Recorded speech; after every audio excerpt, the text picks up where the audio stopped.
Break के बाद खास मुलाकात में आपका स्वागत है। किरण जी, जैसे कि आपने कहा कि आपने सेवा भाव से काम किया है, तो मैं हमारा चैनल जानना चाहता है कि किस तरह आपने भिवानी में विकास कार्य करवाए। भिवानी जो इलाका है, चौधरी बंसीलाल जी जब मुख्यमंत्री बने उस समय यहाँ पे नहरों के जाल बिछाए गए, सड़कों के, बिजली आई घर घर के अंदर, स्कूल कॉलेजेस बने, मतलब बुनियाद चौधरी बंसीलाल जी ने रखी। इंदिरा जी ने बड़े फख्र से कहा कि मेरा एक ही ऐसा मुख्यमंत्री है कि अगर इसकी तरह मेरे मुख्यमंत्री हों तो क्या कहते हैं मैं पूरे देश का क्या कहते हैं जो है पूरा वो कर दूं।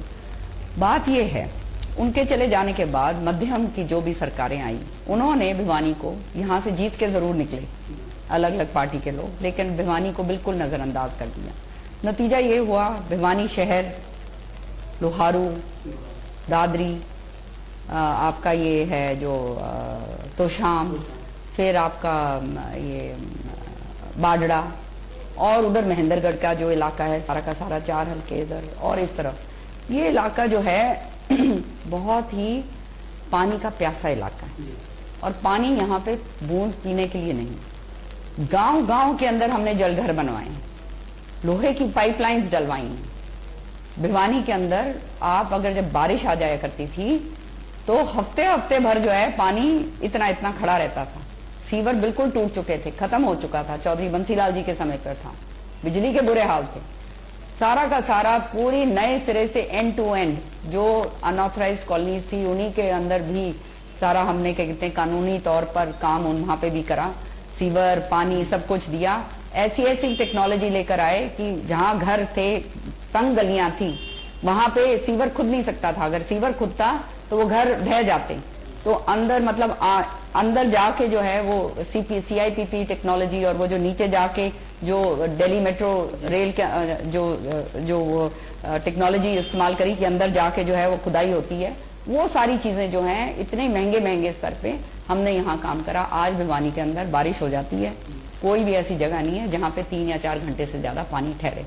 तो पानी का आपका इतने सारे हमने टैंक्स बनवा दिए। भिवानी की बात मैं कर रही हूँ, नहीं मंत्री नहीं है, देखो मंत्री मैं सारी जगह की हूँ, सभी जगह मैंने करा है, पर यहाँ पे पीने के पानी के लिए राशनिंग होया करती थी, वो जो है आज हमने प्रति लीटर व्यक्ति जो है भिवानी के अंदर इतना क्या कहते हैं काम कर दिया है कि दिल्ली का जो प्रति व्यक्ति पर लीटर पर कैपिटा जो पानी मिलता है उससे ज्यादा भिवानी के लोगों को यहाँ पर पानी उपलब्ध करवाया। भिवानी मतलब पूरा भिवानी जब मैं कहती हूँ, चाहे तोशाम हो, चाहे बाडड़ा हो, चाहे लोहारू हो, चाहे दादरी हो, चाहे ये हो, और पूरा अपना भिवानी, और जगह जगह पर पूरे हरियाणा के अंदर भी। उसके अलावा NCR के अंदर इस इलाके को डलवाया। NCR का मतलब एक रास्ता क्या कहते हैं विकास का खोल दिया कि आने वाले समय में बड़ी बड़ी यहाँ पे फैक्ट्री आएंगी, आने वाले समय में यहाँ पर हमारी मेट्रो रेल चलेगी, सारा कुछ ये है। अगर क्या कहते हैं ये MP साहब ने कुछ इसके ऊपर काम करा है ना, करोड़ों रुपए यहाँ पे हम लेकर आ सकते हैं केंद्र सरकार से। हमारा हिस्से का कम से कम 1000 करोड़ रुपए जो है वो बनता है, क्योंकि 1 लाख करोड़ रुपए का निवेश होता है NCR इलाके में, तो 1000 करोड़ 2000 करोड़ तो हमारा हक बनता है। अब हमने यहाँ पे मेडिकल कॉलेज यहाँ पे चौधरी बंसीलाल जी के नाम का केंद्र सरकार ने हमारे को दिया। यहाँ पे चौधरी बंसीलाल जी के नाम की पहली स्पोर्ट्स यूनिवर्सिटी, जिसके अंदर बाकी सारे डिसिप्लिन हैं, हरियाणा के अंदर एक यूनिवर्सिटी अपने ही तरह की वो यहाँ पर आई है। आपके तोशाम हल्के में चाहे हर्बल पार्क हो, चाहे झील हो, चाहे हॉस्पिटल हो, चाहे बस स्टैंड हो, चाहे क्या कहते हैं, अब क्या क्या मैं आपको गिनाऊं। आप गिनाइए मत। मैं एक सवाल आपसे पूछ लेता हूँ कि उत्तर हरियाणा दक्षिण हरियाणा विकास कार्यों में भेदभाव को लेकर आरोप लगते रहते हैं। सोनीपत, रोहतक, झज्जर में विकास कार्य ज्यादा हुए हैं। इसी को लेकर आपके जैसा कि चौधरी विद्यार्थी जी भी छोड़ के गए पार्टी, खुद आपके जनचेतना पार्टी के अध्यक्ष वो भी इंटरव्यू सिस्टम खत्म करना चाहते हैं, और कई आरोप लगते हैं। तो आपने कहा कि विकास कार्यों का क्या हरियाणा में समान तरीके से विकास कार्य नहीं हुए? देखिए, हर एक आदमी जो नुमाइंदा चुन के जाता है वो चाहता है कि उसके इलाके के अंदर विकास हो, और जो बहुत ही मैं समझती हूँ निकम्मे किस्म के लोग होते हैं जिन्होंने खाली अपने जेब भरनी है या अपने ही काम करने हैं, वो बैठे रहते हैं। तो आवाज क्या कहते उठाई जाती है। मैंने अपने इलाके की, ये जो हमारा इलाका है, इसकी आवाज हमेशा उठाई है, और भाई विकास के अंदर हमने तो कोई कमी छोड़ी नहीं। भेदभाव के लिए जो आरोप लगाते हैं वही दोषी है कि वो अपने क्षेत्र की आवाज नहीं उठा पाते। अब ये इसका मैं क्या कह सकती हूँ, मैंने जहां तक मेरा सवाल है, मैं तो अपनी बात कर सकती हूँ। मेरा जहां तक सवाल है उसके अंदर क्या कहते हैं, अगर भेदभाव करने की भी अगर किसी ने कोशिश करी है वो मैंने नाकामयाब करी, और मैंने पूरा यहाँ पे विकास पूरी तरह से करवाया है और पूरे हमारे इलाके के लोग जो हैं उसको जानते हैं। एक सवाल और है कि मुख्यमंत्री भूपेंद्र सिंह हुड्डा जी ने काफ़ी घोषणाएं यहाँ पर की है, वो आपको जानकारी भी होगी, कई घोषणाएं नॉट फिजिबल डाल दी गई। तो इस तरह की घोषणाएं होती है, मुख्यमंत्री जी करते हैं और नॉट फिजिबल डाल दी जाती है, तो इस तरह की घोषणाएं होनी चाहिए नहीं होनी चाहिए? देखिए, ये जहां तक घोषणाओं की बात है, ये इसके ऊपर तो मैं ज्यादा टिप्पणी नहीं करना चाहती, लेकिन हमारे इलाके के अंदर जो हमने घोषणाएं जो करवाई हैं, वो हमने जो कोई भी ऐसी घोषणा नहीं छोड़ी जो कहते हैं नॉन फीजिबल करके छोड़ी हो। वो तो मैंने तो जो घोषणा हुई है उसको उसके अंजाम तक पहुंचाया।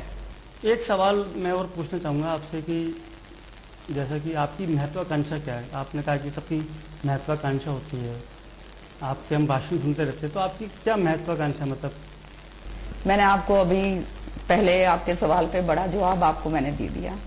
मैं आपको बता रही हूँ, मैं जीवन के उस पड़ाव पे आके पहुंच चुकी हूँ जहां मैंने सब कुछ देखा है। भगवान ने किसी चीज की मेरे पास कमी नहीं छोड़ी। एक बेटी है मेरी, बहुत पूजा पाठ वाली, बहुत संस्कारों वाली बेटी है। उसकी शादी हो गई, अच्छे घर में हो गई। भगवान का दिया हुआ कोई कमी है नहीं। अब यहाँ पे कोई महत्वाकांक्षा मेरी रही नहीं है।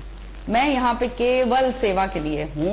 एक सवाल जाते जाते थोड़ा राजनीतिक ले लेते हैं कि जैसे टिकटों का बिल्कुल वितरण सही तरीके से हुआ है, जैसे आरोप प्रत्यारोप, जैसे आपने कहा कि आपने किसी का टिकट कटवा दिया, रणदीप सुरजेवाला जी ने जयप्रकाश का कटवा दिया, तो टिकटों का वितरण बिल्कुल सही हुआ है?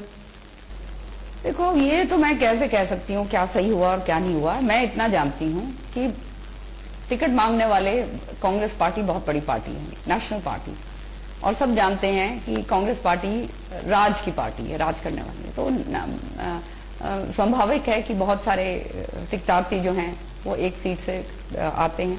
अब हर एक को तो टिकट नहीं मिल सकती, वो चयन करा जाता है कि कौन, हर तरीके से मतलब उसका देखना पड़ता है। तो कौन पार्टी एक आदमी को टिकट देती है। कितनी सीटें जीतेगी विधानसभा चुनाव में आपके हिसाब से?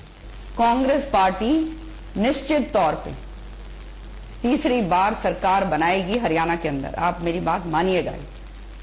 और वो इसलिए कि लोगों को समझ आ गई है कि यही लोग हैं जो काम करते हैं। ये बीजेपी वाले तो बोलने कहने के कुछ और करने के कुछ और दिखा दिया इन्होंने, और जो दूसरी अन्य पार्टी हैं उनके पास क्या वजूद है आप लोग सब अच्छी तरह से जान सकते हैं। किरण जी, खास मुलाकात में आपने चर्चा की, इसके लिए धन्यवाद। खास मुलाकात में बस इतना ही। देखते रहिए ईटीवी न्यूज।